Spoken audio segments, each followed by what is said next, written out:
Hi అండి, hello నమస్తే. ఈరోజు మనము సివిపి టెస్ట్ గురించి తెలుసుకుందాం. అసలు సివిపి టెస్ట్ అంటే ఏంటి, ఈ టెస్ట్లో ఏమేమి వస్తాయి అండ్ ఈ టెస్ట్ ఎవరెవరు చేయించుకోవాలి, దీనివల్ల ఉపయోగం ఏంటి, ఇది ఎవరెవరికి యూజ్ అవుతుంది అన్నది, ఒకవేళ నిజంగానే ప్రాబ్లం ఉంటే కనుక ఏ డాక్టర్ని కన్సల్ట్ అవ్వాలి, ఇటువంటి వివరాలన్నీ ఈరోజు తెలుసుకుందాము.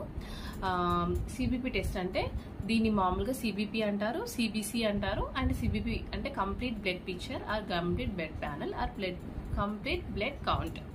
సో ఇవన్నీ కూడా దీని పేర్లు.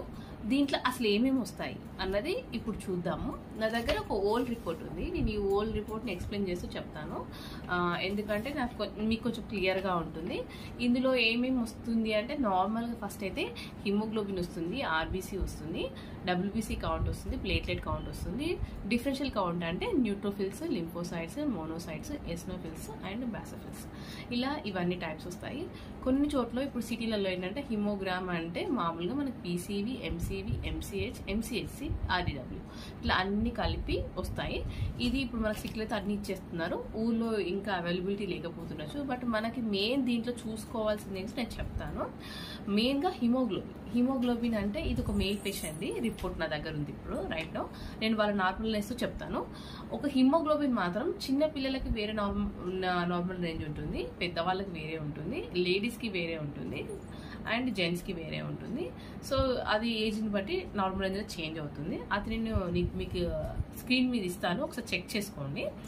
ఈ హిమోగ్లోబిన్ టెస్ట్ అసలు ఈ మామూలుగా ఈ పర్సన్కి అయితే మామూలుగా 13 to 18 ఉండాలి జెంట్స్కి, ఇతనికి 17 ఉంది. అట్లా ఆర్బీసీ కౌంట్ వచ్చేసి 5.5 ఉండాలి, 4.5 నుంచి 5.5 వరకు ఉండాలి, దానికి 5.5 ఉంది. పీసీ వచ్చేసి 40 to 50 ఉండాలి, దీనికి 50.6 ఉంది. ఎందుకు 50.6 ఉందని చెప్తాను. ఇది ఎందుకంటే ఇది హిమోగ్లోబిన్ తనకి హై అవుతుంది. అయితే చాలా మంది ఏమనుకుంటారంటే హిమోగ్లోబిన్ లో ఉంటేనే ప్రాబ్లం, అనిమిక్ అని అనుకుంటారు. కాదండి, హిమోగ్లోబిన్ హై ఉన్న ప్రాబ్లమే, దానివల్ల బ్రీతింగ్ ప్రాబ్లం అనేది వస్తుంది, అది గమనించుకోవాలి. అయితే అనిమిక్ మీ అందరికీ తెలుసు. ఫస్ట్ లో గురించి మాట్లాడుకుందాం. హిమోగ్లోబిన్ లో అంటే అనిమిక్ వాళ్ళందరూ తెలుసుకోవాలి. మీకు కొంచెం నీరసం అవుతున్నారు, వీక్ అయిపోతున్నారు, ఫెయింట్ అయిపోతున్నారు, కళ్ళు తిరిగినట్టు అనిపిస్తుంది, అట్లా ఏమన్నా ఉంటే ఒకసారి హిమోగ్లోబిన్ చెక్ చేయించుకోండి.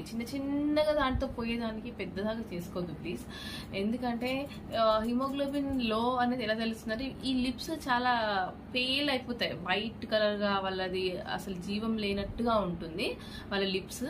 ఎస్పెషల్లీ నెయిల్స్ కూడా అసలు హెల్దీగా ఉండవు వాళ్ళకు. ఇక్కడ కింద ఈ కన్ను కింద కూడా అక్కడ వైట్గా ఉండడం అలా గమనించవచ్చు మనం వాళ్ళని. ఏదేమైనా ఒక నార్మల్ వాళ్ళకి ఒక హిమోగ్లోబిన్ లో ఉన్న వాళ్ళకి పేల్, కొంతమంది చాలా ఫేర్ ఉన్నారు అనుకుంటారు, కానీ ఫేర్ కాదు, వాళ్ళు పేల్ ఉంటారు. పేల్ అంటే జీవం ఉండదు మొహంలో, అంత కలర్ అట్రాక్టివ్గా ఉండరు, కానీ ఫేర్గా ఉంటారు. అలా ఉన్న వాళ్ళు కూడా ఒకసారి చూసుకోవాలి మీరు అసలు ఎంత హిమోగ్లోబిన్ ఉంది ఏంటి అని. లేడీస్ కొంతమంది సిగ్గుపడద్దండి, ఇప్పుడు పీరియడ్స్ టైంలో కానీ నార్మల్గా కానీ హెవీ బ్లీడింగ్ అవుతూ ఉంటుంది, వాళ్ళకు కూడా బ్లడ్ లాస్ అయ్యే ఛాన్సెస్ ఎక్కువ ఉంటాయి. కానీ వాళ్ళు కొంతమందికి ఏంటంటే నార్మలే అనుకుంటారు, అలా ఉండదు. సో అది కూడా మీరు గమనించుకోవాలి. హిమోగ్లోబిన్ ఒకవేళ మీకు ఓకే మామూలుగా బ్యాడ్ బ్లడ్ పోతుందంటే ఓకే, కానీ నార్మల్ బ్లడ్ కూడా పోతే మీకు హిమోగ్లోబిన్ కూడా లో అయిపోతూ ఉంటుంది, అది మీరు గమనించుకోవాలి. హెవీ బ్లీడింగ్ అయిపోతుంది మాకు ఆగకుండా అంటే కనుక మీకు నార్మల్ బ్లీడింగ్ కూడా అవుతుంది అని అర్థం, అది మీరు గమనించుకోవాలి. హిమోగ్లోబిన్ లో అవుతుందని మీరు తెలుసుకోవాలి. ఇప్పుడు హై గురించి మాట్లాడుకుందాం. హిమోగ్లోబిన్ హై ఉన్న వాళ్ళు, ఈ హై ఉన్న వాళ్ళకి ఏంటి అంటే ఏముండదు అని అనుకుంటారు, నాకు చాలా బాగా బ్లడ్ ఉంది అనుకుంటారు. అలా కాదండి, బ్లడ్ కాదు. వాళ్ళకి ఏంటంటే ఎస్పెషల్లీ జెంట్స్ స్మోకింగ్ హ్యాబిట్స్ ఉన్న ప్రతి ఒక్కరు తెలుసుకోవాల్సిన విషయం ఏంటంటే, మీరు స్మోకింగ్ చేయడం వల్ల మీ రక్తం అనేది చిక్కబడిపోతుంది. చిక్కబడిపోయినప్పుడు రక్తం అనేది చాలా చిక్కబడి అది ఏంటంటే హిమోగ్లోబిన్ అనేది హై అవుతూ ఉంటుంది. దీని వల్ల ప్రాబ్లం ఏంటంటే మీ లంగ్స్కి బ్రీత్ చేయడానికి ఇబ్బంది అయిపోతుంది. హై అయినప్పుడు మీకు శ్వాస తీసుకోవడం చాలా ఇబ్బందిగా మారుతుంది అనమాట. దాని మీరు ఏమనుకుంటారంటే లంగ్స్ ప్రాబ్లమే అనుకుంటారు, హిమోగ్లోబిన్ హై అయినా కానీ మీకు ఈ బ్రీతింగ్ ప్రాబ్లం అనేది వస్తుంది. సో అది గమనించుకోవాలి, హై ఉందా లో ఉందా అని. లో ఉంటే గనక ఇప్పుడు మామూలుగా హిమోగ్లోబిన్ మరీ 7.6 కిందికి ఉంది. 7 పాయింట్ బిలో అంటే వీళ్ళని అనిమిక్ కిందికే మనం తీసుకుంటాం. వీళ్ళని ఏదో క్యారెట్ తిని బీట్రూట్ తిని మనం ఇంప్రూవ్ చేయడానికి ఉండదు. కంపల్సరీగా హిమోగ్లోబిన్ అంటే బ్లడ్ ఎక్కించుకోవాల్సిందే. లేదు అంటే ఇప్పుడు ఇంజెక్షన్స్ ఉన్నాయి, ఇంజెక్షన్స్ అవైలబిలిటీలో ఉన్నాయి. సో ఇంజెక్షన్స్ అయినా వేస్తారు. దాని ద్వారా మీకు అట్లీస్ట్ నార్మల్కి వస్తుంది. దాని తర్వాత మీరు ఫుడ్ ద్వారా క్యారెట్ బీట్రూట్ ఇట్లాంటి జ్యూస్ తాగడం వల్ల మీకు హిమోగ్లోబిన్ అనేది నార్మల్కి వచ్చే ఛాన్సెస్ చాలా ఎక్కువ ఉంటాయి. ఈ హై ఉన్న వాళ్ళు ఏంటంటే ఇంకా బ్లడ్ వాళ్ళకి ఒకవేళ జెంట్స్ ఒకవేళ సర్టన్ ఏజ్లోనే ఉన్నారు అని అంటే కనుక వాళ్ళకి ఏం ప్రాబ్లం లేదంటే వెళ్ళి బ్లడ్ డొనేట్ చేయండి. అది చాలా బెస్ట్. ఎందుకంటే మీకు బ్లడ్ సర్క్యులేషన్ కూడా మంచిగా అవుతుంది. లేదు ఆప్షన్ కూడా మీకు లేదు అన్నప్పుడు మీ డాక్టర్ని కన్సల్ట్ అవుతే మీకు డాక్టర్ ఒక సజెషన్ ఇస్తారు, బ్లడ్ తీయడానికి ట్రై చేస్తారు. అది నెక్స్ట్ వచ్చేసి మనకి ప్లేట్లెట్ కౌంట్. ఇది చాలా చాలా ఇంపార్టెంట్. మామూలుగా అయితే 1.5 నుంచి 4.5 వరకు ఉండాలి ప్రతి ఒక్కరికి. 1.5 బిలో ఉన్న వాళ్ళందరినీ కూడా మనం థ్రాంబోపినియా అంటాము. అంటే వాళ్ళకి తక్కువ ఉంది అని అంటే దాని అర్థం ఏంటంటే వాళ్ళకి ఉండాల్సిన ప్లేట్లెట్ కన్నా లో ఉంది. దీనివల్ల ప్రాబ్లం ఏంటి అంటే ఇన్నర్ బ్లీడింగ్ అవుతుంది. అంటే లోపల బ్లీడింగ్ అవుతూ వస్తుంది అనమాట. కొంతమంది 0.7 0.5 ఇటువంటి కేసెస్ మనం మ్యాక్సిమం డెంగ్యూ జ్వరం వచ్చినప్పుడు డెంగ్యూ పేషెంట్స్కి చూస్తూ ఉంటాం. వాళ్ళకి మొత్తం పడిపోవడం, లో అయిపోవడం అనేది జరుగుతుంది. ఇంకా ఇందులో థ్రాంబోపీనియా గురించి మనం థ్రాంబోసైటోసిస్ అంటే ఎక్కువ హై అయిందనమాట. ప్లేట్లెట్ హై అయినా కానీ ఇన్ఫెక్షనే, అది కూడా ప్రాబ్లమే. దానివల్ల మీకు ఏదో ఇండికేషన్ లైక్ మీ బాడీలో ఏదో ప్రాబ్లం అయింది అని ఇండికేషన్ చూపించడానికే ఇది హై చూపిస్తుంది. అది మీరు గమనించుకోవాల్సి ఉంటుంది. నెక్స్ట్ మామూలుగా అయితే టోటల్ డబ్ల్యూబీసీ కౌంట్ 4,000 నుంచి మన 11,000 వరకు ఉండాలి. బట్ ఏంటంటే లో ఉందనుకోండి మనం దాన్ని ల్యూకోపీనియా అంటాము. హై ఉందనుకోండి ల్యూకోసైటోసిస్ అంటాం. ల్యూకోపీనియా ఉంటే ఏమవుతుందంటే మనకి ఇది ఇన్ఫెక్షన్ని ఇండికేట్ చేస్తుంది. యాక్చువల్గా మనకి అంటే రెసిస్టెన్స్ పవర్ అసలు లేదు, ఇండికేషన్ అసలు ఇన్ఫెక్షన్ అనేది తట్టుకునే శక్తి లేదని లో అవుతుంది అనమాట. హై అయితే చాలా డేంజర్. హై కేసెస్ అంటే ఈ డబ్ల్యూబీసీ హై అయినప్పుడు మీరు తెలుసుకోవాల్సిన విషయం ఏంటంటే మీ బాడీలో సమ్ ఇన్ఫెక్షన్ ఏదో ఉంది అని.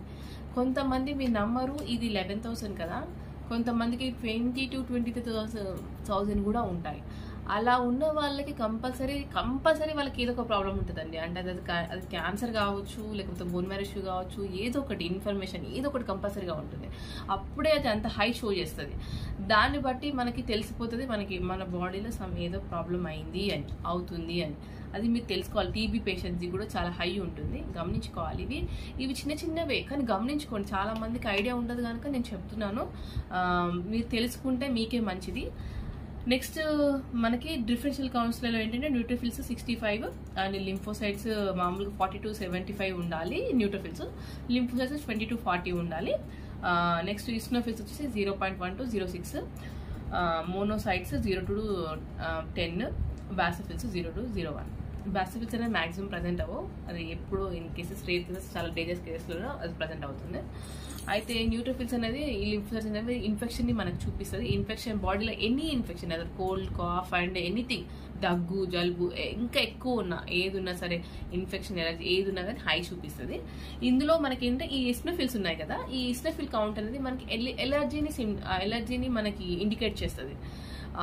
ఎలర్జీస్ కొంతమందికి వస్తాయి కదా, దురదలు వస్తాయి, కొంతమందికి ర్యాషెస్ లాగా హెయిర్లో అండ్ నెయిల్లో, కొంతమందికి బాడీలో ఇట్లా స్క్రాప్ లాగా వస్తుంది. వాళ్ళందరికీ కూడా ఈస్నోఫిల్స్ కౌంట్స్ అనేది ఎక్కువ ఉంటాయి అనమాట. వాళ్ళకి ఎలర్జీ, ఎవరికైనా ఎలర్జీ ఉన్నప్పుడు డాక్టర్ ఏఈసీ రాస్తారు, అబ్సల్యూట్ ఈస్నోఫిల్స్ కౌంట్. దానివల్ల మీకు ఏంటంటే అసలు ఎంతవరకు ఎలర్జీ ఉంది అనేది టెస్ట్ చేసుకోవడం కోసం ఈ ఏఈసీ అనేది చూపిస్తున్నారు. నెక్స్ట్ మామూలుగా ఈఎస్ఆర్ అంటే మీ అందరికి తెలుసు ఎరిథ్రోసైట్ సెగ్మెంటేషన్ రేట్. ఇది బాడీలో ఎనీ ఇన్ఫెక్షన్ ని మీకు చూపిస్తుంది. ఎనీ ప్రాబ్లం, ఎనీ ఇన్ఫెక్షన్ ని ఇది ఇండికేట్ చేస్తుంది. అదర్ ఎనీథింగ్ అది మీకు హై వచ్చిందంటే మీ బాడీలో ఏదో సమ్ ఇన్ఫెక్షన్ ఉందని అర్థం అనమాట. అలా ఉంటుంది. సో ఇప్పుడు ఈ రిపోర్ట్ అంతా ఇవన్నీ వస్తాయన్నమాట సివిపిలో. మామూలుగా నేను స్క్రీన్ మీద పెడతాను, నార్మల్గా చేసామని చెక్ చేసుకోండి ఒకసారి. బట్ నేను ఒకటే చెప్పాలనుకుంటున్నాను ఈ వీడియో ద్వారా, ప్రతి ఒక్కరూ కూడా ఒక్కసారి నార్మల్గా ఉన్నా సరే, మీరు మామూలుగా మంచిగా ఉన్నా సరే, ఒక్కసారి వెళ్ళి టెస్ట్ చేయించుకోవడం వల్ల, ఒక్క సిబిపి టెస్ట్ చేయించుకోవడం వల్ల మీకు ఏదైనా ప్రాబ్లం ఉంటే తొందరగా తెలుసుకుంటే అది మీకు తొందరగా ట్రీట్మెంట్ అయిపోతుంది. ఎక్కువ సీరియస్ అయ్యేంత కండిషన్ దాకా వెళ్ళదు. చాలా మంది ఏంటంటే టైం పాస్ చేసి చాలా లేట్ సివియర్ అయ్యేది ఆక చూసుకొని దాన్ని సివియర్ అయిన తర్వాత చాలా బాధపడుతూ ఉంటారు. ఇప్పుడైతే నాకు తెలిసినంత వరకు మెడికల్ చాలా డెవలప్ అయిందండి. చాలా అంటే చాలా డెవలప్ అయింది. అన్నిటికీ కూడా మనకి మెడిసిన్స్ ఉన్నాయి. ప్రతి ఒక్క దానికి కూడా మనకి ప్రాబ్లం లేకుండా ఉంది. సో ప్లీజ్ మీరంతా చేయాల్సింది ఒకటే, కంపల్సరీగా మీకు ఒకవేళ మీకు ఏదైనా డౌట్ ఉన్నా, ఏదైనా ప్రాబ్లం ఉన్నా ఒక్కసారి వెళ్ళి టెస్ట్ చేయించుకోండి. మీకు ఒకవేళ రిపోర్ట్లో నిజంగానే ప్రాబ్లం ఉంది అని అంటే మీరు ఎంబీబీఎస్ ఎనీ జనరల్ డాక్టర్, మీ పర్సనల్ డాక్టర్ని కూడా వెళ్ళి కలవచ్చు. ఎందుకంటే ఇది ట్రీట్మెంట్ అవుతుంది. ఒకవేళ ఇన్ కేస్ హై కేసెస్ అయితే మాత్రం ప్లీజ్ మీరు చూపించుకోవాల్సిన డాక్టర్కి, స్పెషలిస్ట్ డాక్టర్కి చూపించుకోండి. ఇది నా రిక్వెస్ట్. ఎందుకంటే నేను చాలా మంది పేషెంట్స్ ఇవి కంప్లైంట్స్ చూశాను. ఎందుకంటే కొంతమంది చిన్న పిల్లలు కూడా ఉన్నారు. చిన్న ఎగ్జాంపుల్ చెప్తాను. చిన్న బేబీకి చాలా ప్లేట్లెట్, చాలా డబ్ల్యూబీసీ కౌంట్ హై ఉంది, హిమోగ్లోబిన్ వెరీ లో ఉంది, ప్లేట్లెట్ చాలా లో ఉంది, అన్నీ ఉన్నాయి. అతను డాక్టర్ పాపం వాళ్ళు వెళ్తున్నారు, డాక్టర్కి చూపించుకుంటున్నారు, ఏదో జనరల్ డాక్టర్కి చూపించుకుంటున్నారు. అంత అబ్నార్మాలిటీ ఉంది. నాకు డౌట్ వచ్చింది. నేను అడగొద్దు, బట్ మా ప్రొఫెషన్ వైజ్గా మేము అసలు రిపోర్ట్స్ చెప్పకూడదు, డాక్టర్కి చూపించుకోమని చెప్పాలి. బట్ నేను ఉండబట్టుకోలేక అడిగాను, ఇది చూపిస్తున్నారా అంటే చూపిస్తున్నామని చెప్పారు. అప్పుడు నేను అన్నాను, ఈ బేబీకి చాలా ప్రాబ్లం ఉందండి, మీరు కరెక్ట్ డాక్టర్కి చూపించుకుంటారంటే లేదంటే చూపిస్తున్నాము, ఆయన ట్రీట్మెంట్ ఇస్తున్నాడు, ఓకే ఓకే అని. లేదండి, ఎందుకో మీరు రాంగ్ చేస్తున్నట్టున్నారు, ఖచ్చితంగా వెళ్ళి కరెక్ట్ పర్టికులర్ డాక్టర్కి చూపించుకోండి, మీకు ప్రాబ్లం తెలుస్తుంది అంటే తప్ప చిన్న పిల్లలు కనుక పీడియాట్రిక్కి వెళ్ళి చూపించుకోమని చెప్పాను. వాళ్ళు వెళ్ళి పీడియాట్రిక్ని చూపించుకోవడం జరిగింది. తర్వాత బేబీకి తెలిసింది బోన్ క్యాన్సర్ ఉంది అని.